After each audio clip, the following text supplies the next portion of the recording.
কারো ধার ধারি না, এমন কথা আর যে বলুক আমি কখনোই বলতে পারি না। আমার ধারণা এক কাবুলিওয়ালা ছাড়া এই জগতে এ কথা কেউই বলতে পারে না। অমৃতের পথ ক্ষুরস্য ধারা নিশ্চিতা। অকালে মৃত না হতে হলে ধার করতেই হবে। ধার হলেও কথা ছিল বরং, কিন্তু তাও নয়। বাড়ি ভাড়া বাকি, তাও বেশি না, 500 টাকা মাত্র।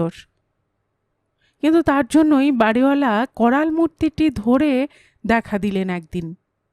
আপনাকে অনেক সময় দিয়েছি, কোনো অজুহাত শুনছি না আর। ভেবে দেখুন একবার। আমি তাকে বলতে চাই, এই সামান্য 500 টাকার জন্য আপনি এমন করছেন, অথচ এক যুগ পরে একদিন, আমি মারা যাবার পরে অবশ্য, আপনার এই বাড়ির দিকে লোকে আঙুল দেখিয়ে বলবে, একদা এখানে বিখ্যাত লেখক শ্রী অমুক চন্দ্র অমুক বাস করতেন। বাস করতেন? বাস করে আমার মাথা কিনতেন। জবাবে তার দিক থেকে যেন ঝাপটা এলো। শুনুন মশাই, আপনাকে সাফ কথা বলি, যদি আজ রাত্রি 12টার ভেতর আমার টাকা না পাই, তাহলে এক যুগ পরে নয়, কালকেই লোকে এ কথা বলবে। বাড়িওয়ালা তো বলে গেলেন, চলেও গেলেন। কিন্তু একবেলার মধ্যে এত টাকা আমি পাই কোথায়? পাছে ধার দিতে হয় সেই ভয়ে সহজে কেউ আমার মতো লেখকের ধার ঘাসে না। লেখক মাত্রই ধারালো, আমি আবার তার উপর এক কাঠি, জানে সবাই। হর্ষবর্ধনের কাছে যাব? তাদের কাছে এই কটা টাকা কিছুই নয়। কীর্তি কাহিনী লিখে অনেক টাকা তাদের পিটেছি, এখন তাদের পিঠেই যদি চাপি গিয়ে, তাদের পৃষ্ঠপোষকতায় যদি এই দায় থেকে উদ্ধার পাই। গিয়ে কথাটা পারতেই হর্ষবর্ধন বলে উঠলেন, নিশ্চয়ই নিশ্চয়ই, আপনাকে দেব না তো কাকে দেব? চমকে গেলাম আমি, কথাটা যেন কেমন তর শোনালো। আপনি এমন কিছু আমাদের বন্ধু নন, তিনি বলতে থাকেন। বন্ধুত্বের কথায় যদি বলেন, আমি বাধা দিয়ে বলতে চাই, হ্যাঁ বন্ধুত্বের কথা বলছি। আপনি তো আমাদের বন্ধু নন, বন্ধুকে টাকা ধার দিতে নেই, মানা আছে। কেননা তাতে টাকাও যায়, বন্ধুও যায়। তিনি জানান, তবে হ্যাঁ, এমন যদি সে বন্ধু হয় যে বিদেয় হলে বাঁচি, তার হাত থেকে বাঁচার একমাত্র উপায় হচ্ছে তাকে ওই ধার দেওয়া, তাহলেই চিরকালের মতন নিস্তার। আহা, আমি যদি ওর সেই দ্বিতীয় বন্ধু হতাম। মনে মনে দীর্ঘ নিঃশ্বাস ফেললাম। কিন্তু আপনি তো বন্ধু নন, লেখক মানুষ। লেখকরা তো কখনো কারো বন্ধু হয় না। লেখকদেরও বোধহয় কেউ বন্ধু হয় না, সখেদে বলি। বিলকুল নির্ঝঞ্ঝাট, এর চেয়ে ভালো আর কি হতে পারে বলুন? তিনি বলেন, আপনি যখন আমাদের আত্মীয় বন্ধু কেউ নন, নিতান্তই একজন লেখক, তখন আপনাকে টাকা দিতে আর বাধা কি? কত টাকা দিতে হবে বলুন? বেশি নয়, 100-5। আর একেবারে দিয়ে দিতেও আমি বলছি না। আমি বলি, আজ তো বুধবার, শনিবার দিনই টাকাটা আমি আপনাকে ফিরিয়ে দেব। কথা দিলাম। এছাড়া আজ বাড়িওয়ালার হাত থেকে ত্রাণ পাবার আর কি উপায়? কিন্তু কথা তো দিলাম, না ভেবেই দিয়েছিলাম কথাটা। শনিবারের সকাল হতেই ওটা ভাববার কথা হয়ে দাঁড়ালো। ভাবতে ভাবতে চলেছি, এমন সময় গোবর্ধনের সঙ্গে মোলাকাত, অকুল পাথারে, চৌরাস্তার মোড়ে। গোবর্ধন ভায়া, একটা কথা রাখবে? রাখো তো বলি। কি কথা বলুন? যদি কথা দাও যে তোমার দাদাকে বলবে না, তাহলে বলি। দাদাকে কেন বলতে যাব? দাদাকে কি আমি সব কথা বলি? অন্য কিছু কথা নয়, কথাটা হচ্ছে এই, আমাকে 100-5 টাকা ধার দিতে পারো দিন কয়েকের জন্য?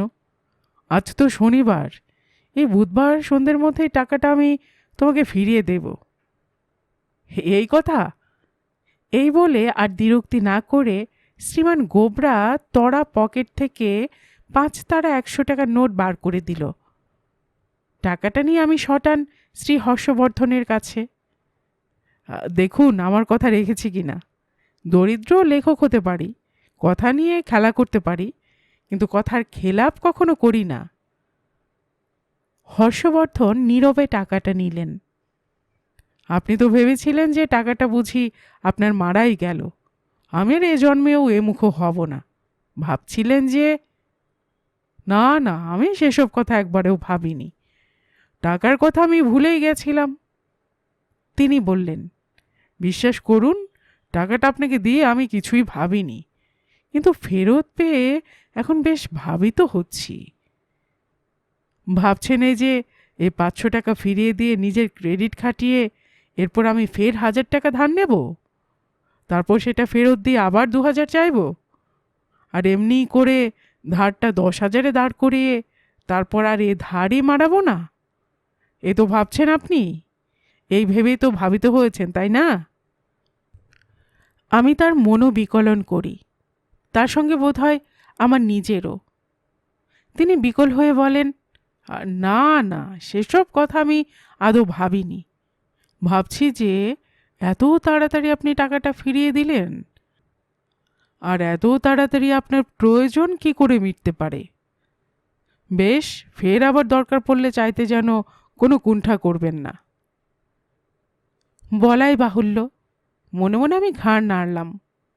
লেখকরা বৈকুণ্ঠের লোক, কোনো কিছুতে তাদের কুণ্ঠা হয় না। বুধবার দিনই দরকারটা পড়ল আবার। হর্ষবর্ধনের কাছ থেকে টাকাটা নিয়ে গোবর্ধনকে গিয়ে দিতে হলো। কেমন গোবর্ধন ভায়া, দেখলে তো কথা রেখেছি কিনা? এ নাও তোমার টাকা, প্রচুর ধন্যবাদের সহিত প্রত্যর্পিত।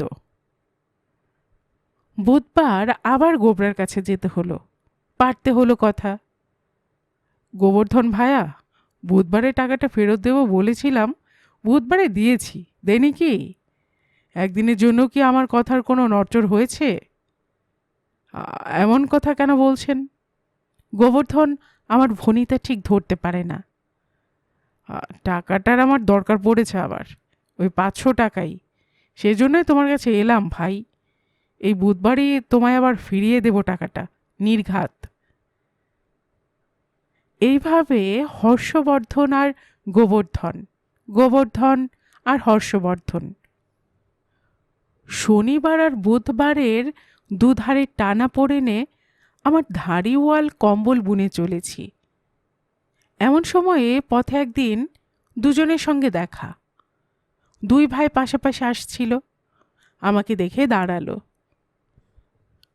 দুজনের চোখে কেমন যেন একটা সপ্রশ্ন দৃষ্টি। হয়তো দৃষ্টিটা কুশল জিজ্ঞাসার হতে পারে, কোথায় যাচ্ছি, কেমন আছি, এই ধরনের সাধারণ কোনো কৌতূহলই হয়তো বা। কিন্তু আমার তো পাপ মনে হলো দুজনের চোখেই যেন এক তাগাদা। হর্ষবর্ধন বাবু, ভাই গোবর্ধন, একটা কথা আমি বলবো, কিছু মনে করো না। বলে আমি শুরু করি। ভাই গোবর্ধন, তুমি প্রত্যেক বুধবার হর্ষবর্ধন বাবুকে 500 টাকা দেবে, আর হর্ষবর্ধন বাবু আপনি প্রত্যেক শনিবার 500 টাকা আপনার ভাই গোবর্ধনকে দেবেন। হর্ষবর্ধন বাবু আপনি বুধবার, আর গোবর্ধন তুমি শনিবার, মনে থাকবে তো? ব্যাপার কি? হর্ষবর্ধন তো হতভম্ব, কিছুই বুঝতে পারছি না।